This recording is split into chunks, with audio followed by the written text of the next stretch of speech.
Hey everybody, my name is Kevin Becker. I work for Embody Audio, and we're here to announce one of the first immersive mixing competitions. We've got an incredible group of judges here that are going to talk a little bit about their workflow, how they approach immersive mixing, mastering, and we're here with Pensado's Place, partnering with Pensado's Place, and just for the record. So let's get into it. We'll start with Moritz, our producer of this track, Overdrive. Moritz, if you want to introduce yourself and talk a little bit about the process of this track and what you do and why you chose this specific track for immersive mixing. Okay, cool. Hi, my name is Moritz. I'm the founder and owner of Just for the Record. I produce and mix records, and I'm excited to be part of this competition. Thank you guys for putting this on. I think it's a great opportunity for people to get started with Dolby Atmos if they haven't yet. So the song Overdrive by Malvika, the reason why we chose that to send to you guys is because it's a very dense track. There's a lot of elements in this record.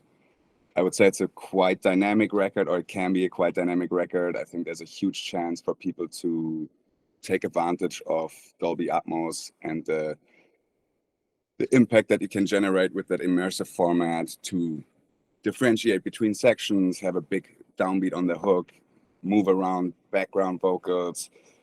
The vocal arrangements themselves are very intricate. There's a lot of stuff going on, and I think people can have a lot of fun moving elements around and just really giving that sense of being immersed in a record. Awesome. Thank you so much. We'll move over to Mike Miller, incredible mix engineer. Mike. Thanks. My name is Mike Miller. I'm super lucky to be able to mix on some amazing projects, like Harry Styles as Tyler the Creator, Miley Cyrus, lots of just really cool projects. I got deep into Atmos and spatial audio because I just believe in what it can do for music, and happy to be a part here. And I'm excited to hear what everyone does for this song too. Especially, I agree with everything Moritz was saying. Obviously, I think there's a lot of really cool opportunities to make it super impactful and immersive and fun. It's a great song. So I'm excited to see what everyone does with it. I love it. Awesome. Thanks, Mike. And we've got Reuben and Gavin from Lurssen Mastering. I'll let y'all decide who wants to go first and who wants to go last. You go ahead, Rubes. Hi, everybody. I'm Reuben Cohen. I've been mastering maybe almost 18 years since I was a teenager. I started at the Mastering Lab, trained under Gavin. We are always open to anybody that wants to hire us in stereo and immersive music. We work primarily in stereo in the analog domain. That's one of our 2 analog consoles. We have a dedicated Atmos room behind me in the other room next door. We're doing a lot of immersive and Atmos mastering. I personally mastered, this year, quite a lot of projects. Metallica's new album, 72 Seasons, pretty much the entire Matchbox 20 catalog, remixed by Brian Malouf for immersive. Oppenheimer, the new soundtrack for Oppenheimer, the Batman, the Flash, plenty of great recordings.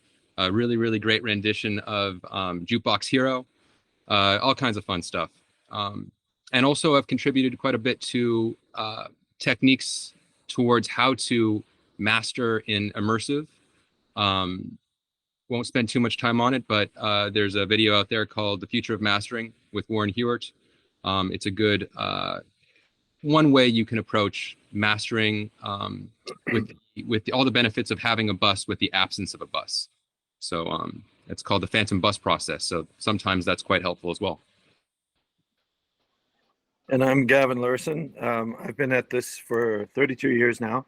And I'd like to say that in many ways, I'm inspired by and following Reuben's lead in this format because of the development of that phantom bus process, which is very applicable to some records and not others. And learning where to use it and where not to use it is, quite something. So, I've worked, I've worked on Queens of the Stone Age, some movies like, The Flash, some other things that I cannot draw on at this particular moment, but we've got a nice flow of rock and roll records, a nice flow of film soundtracks. Our work in the field, in the immersive field, particularly Dolby Atmos, is all digital, but we've used a heavy influence of our analog consoles, so I'm very pleased about that. And I think that if I'm going to contribute anything today, it would be about how to break down the vibe of Atmos, because balanced audio is balanced audio. So, how you're going to unwrap and get out of the stereo field and put it in the sphere around you.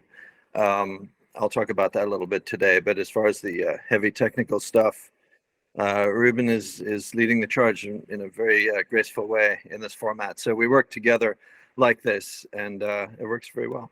Happy to be here as well. Yeah, I consider all of you pioneers in this world of immersive audio, and really pushing the boundaries of where this is going.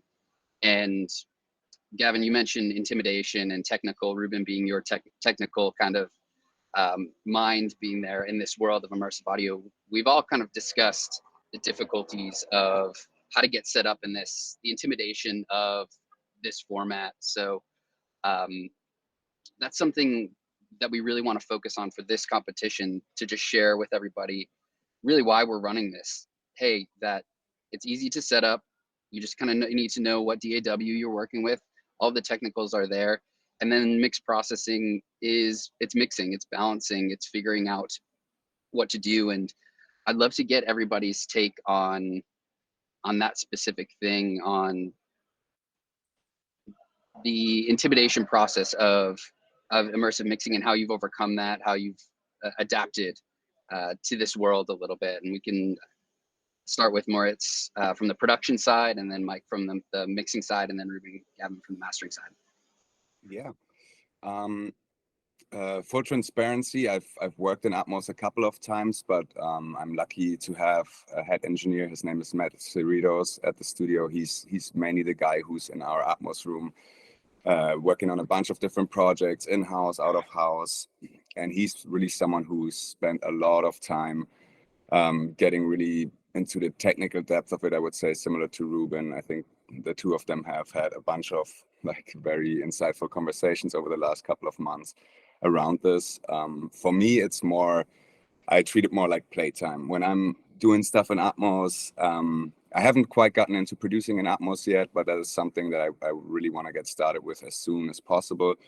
I just see it as what Gavin said. It's being playful with it, trusting your ears, trying to be aware of what feels good. Obviously, there's things to take into consideration, like phase and other things, but honestly, trusting your ears while working in this format is 80% of the work, I would say. And I've seen people doing their first Atmos mixes in my studio and doing amazing work, having great results just by trusting themselves, trusting their abilities, and just having fun with it, honestly. Just see what feels good. Awesome. Mike, you've been somebody that has created some of my favorite Atmos mixes that just translate from room to Apple Spatial to Dolby Binaural. How have you done that? We need to learn from you. Can you talk a little bit about your process, how you approach a mix, how you would approach a mix like this? Just some of your ideas. I think it's important for the community to understand that there's no one size fits all. There's no technique to that you always do on a kick drum, but you're more philosophy behind how you do what you do. Right. Well, thank you. I think that one of the main things that I focus on is how can I get the most out of this song, but have it still be the song. And I feel like a lot of people can get caught up on the fact that there's so much that you can do, and in some records that's cool, but in a lot of records you have to kind of be careful of that, and not kind of do things just because you can. And I think that Atmos is a huge opportunity to expand the potential emotional impact of music if it's done correctly, and if you focus on the actual song and the reasons, and when you place things around what are you trying to feel rather than like think about, basically. Because like stuff flying in the room is like, you're not like necessarily, in my mind, you're not like feeling that, you're thinking about it because it's like cool and you're like, oh shit, that was cool, but is that the song? And sometimes it is. But a lot of when I go to mix a song, it's basically like, how can I expand upon this and just make it a much bigger version of what it is, and make it so that you feel like instead of listening to a song, you're listening inside the song. So like a lot of what I do is I see like a lot of mixes where like a lot of the information is still like in the left and right, and then stuff is like spread a little bit throughout the room. And I look at it very differently, because in the beginning I was trying to make the translation work between the speakers and the headphones. And I found out that like in the headphones, like we were talking about this yesterday, but basically in headphone, if you're mixing in stereo, your headphones, your left and right is right here. But in Atmos and spatial audio, your left and right is here. And these are the surrounds. So a lot of times people's mixes feel like sucked in and like not as big and not as immersive. And I figured out that when you treat like the surrounds, like the actual sides that are next to you, as the actual left and right, then the mix just expands like crazy. And you use that as like your main focus for like the widest things in your mix. And then the LCR is basically just the center, like put together. And then you use your wides to kind of continue and fill in the gaps. And then you create this huge, big open hug of a song. And it pretty much works with every, I would say 99% of the mixes that I've done, that it works, and it makes it not feel, you can get into if you don't do it like that, you can get into situations where you're like, this feels like I'm not doing the right thing for the song. And when you do it like that, in my opinion, thus far, it's been, it has always kind of felt that it still feels like the song, but it's like a bigger, more immersive version of it. So I hope that makes sense. That's beautiful. I love that. I love your approaches to things. And I also love, Reuben and Gavin, your approach to mastering. You're pioneering in mastering, and that we even master for immersive mixing, that must be so challenging now that we have this multi-channel format, and you've tried to come up with ways to do bus processing and figure ways out. Can you talk a little bit about even a song like this, what you're looking out for, how you're approaching things from the mastering perspective, when in stereo we're so worried about loudness, we're worried about, our frequency spectrum. Now we're worried translation between binaural headphones and speaker-based playbacks and sound bars. How do you handle that? Well, first I want to say that's very interesting, Mike. I think that technique is really interesting. And, it's a wild west. Everybody's figuring out best practices still. We've had decades and decades of refining stereo as a format, and then we had various surround formats, and now we've settled on more of a concrete, immersive format that is channel agnostic. It's painting on an XYZ axis with objects in space. Gavin and I got on this train of immersive maybe about 5 or 6 years ago, before Apple mandated how they were rolling it out and partnering with Dolby and all of that. So we were privileged enough to get quite far along early on. We saw the wave cresting before it crashed.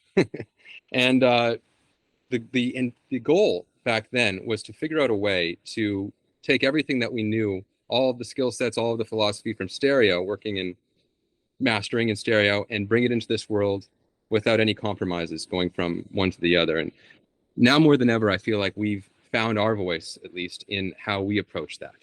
So the approach it seems complicated, but it's actually rather simple.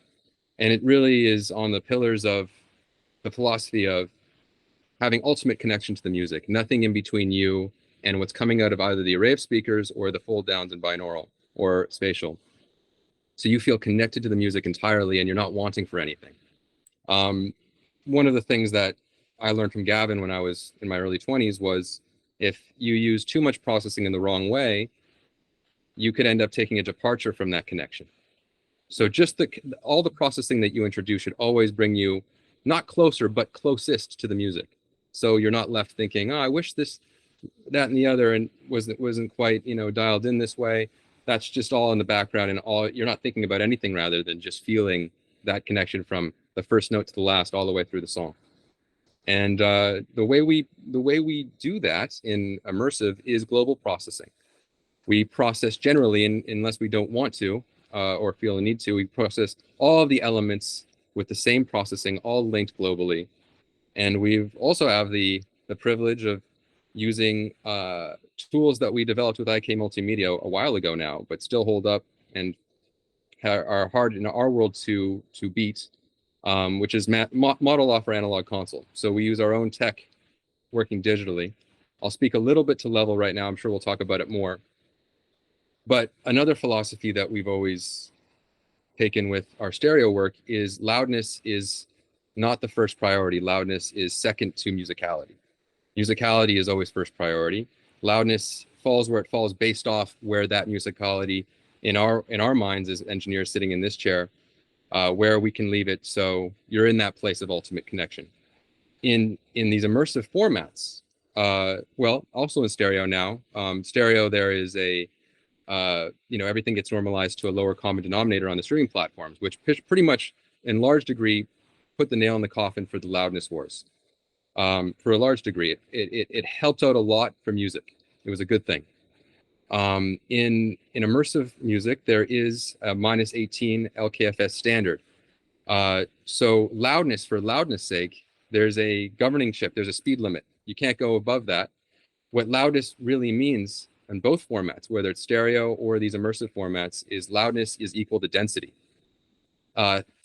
Squishing something up, a theoretical ceiling in immersive Dolby Atmos, and the more you push up against that theoretical ceiling, even though the ceiling's not there, you'll then level correct to -18 wherever you end up landing musically. So that's mixing and mastering for singles. On albums, the loudest song should be -18, and everything's backed off from there based off how the album should feel from song to song. So anyway, I don't want to ramble on just about that, but it's a different technique. And in short, loudness is equal to density, and those loudness decisions should be based off the musicality. Yeah, and it's interesting listening to everybody because I have reactions to all of it, but I also wanted to say my own thing. But there are some streaming platforms out there that actually don't mandate the loudness factor. I think DistroKid is one of them. You can actually jack it up more than -18. I know there's one other, and there might be more even.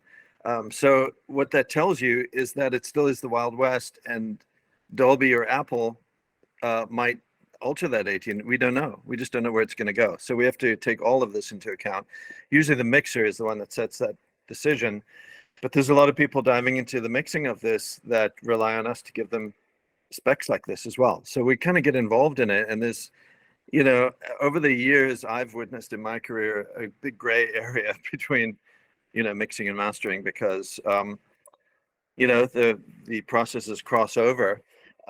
So cutting back to what Mike said, I remember I was actually active in my career when 5.1 came in, discrete audio. So you're talking about panning to a particular speaker. And 5.1 was the dominant format of surround audio. So it's two speakers in the front, one in the middle, two behind you, and a subwoofer. And some people got into 7.1, and from there it developed into an object-based immersive audio to where you're setting an object to a point in space, which is what it is now, and that's what we're talking about right now. But what's interesting about what Mike was talking about is I was hanging out with guys like Ed Cherney, James Guthrie, Elliot Shiner back in those days, and there was no real standardization of the format.